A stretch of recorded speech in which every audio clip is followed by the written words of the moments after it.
जनसंवाद न्यूज, सत्य आणि विश्वासाची बातमी।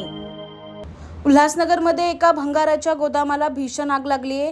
रात्री 3 वाजण्याच्या दरम्यान ही भीषण आग लागली। आगीमध्ये भंगाराचे साहित्य जळून खाक झाले। कॅम्प 5 मधील गायकवाडपाडा जेपी सेंपनी इमारतीसमोर हे भंगाराचं गोदाम आहे, त्याला ही आग लागली होती। आग इतकी भीषण होती की काही क्षणातच आगीने रौद्ररूप धारण करत राख रांगोळी केली।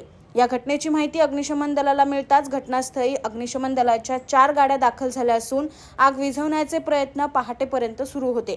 आगीचं कारण अद्याप अस्पष्ट आहे।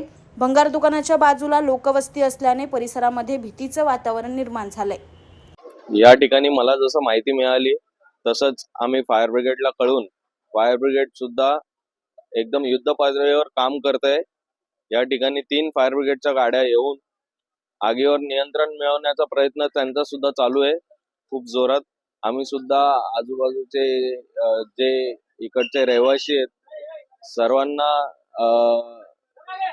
एक सतर्कतेचा इशारा दिलेला आहे आम्ही सुद्धा, आणि टँकर सुद्धा या ठिकाणी मागवण्याचा प्रयत्न आमचा चालू आहे। या आगीवर कसं नियंत्रण मिळवता येईल याचे ही साधारणतः 2:45 वाजता आग लागलेली अशी मला माहिती मिळाली।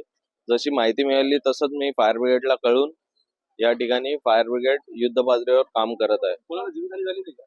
जीवितहानी अजून काही झालेली नाहीये, आणि तसेच आम्ही प्रयत्न केलेत आजूबाजूच्या लोकांना सर्वांना कळून जे आजूबाजूचे कारखाने आहेत जिनसे त्यांना त्यांचा काही माल असेल किंवा जी लोक असतील त्यांना एका सुरक्षित ठिकाणी ठेवण्याचा प्रयत्न आम्ही चालू आहे।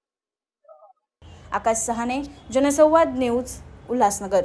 जनसंवाद न्यूज, सत्य आणि विश्वासाची बातमी। आजच सबस्क्राइब करून बेल आयकॉनला क्लिक करा आणि पहा ताज्या घडामोडींचा अचूक अंदाज आपल्या मोबाईलवर।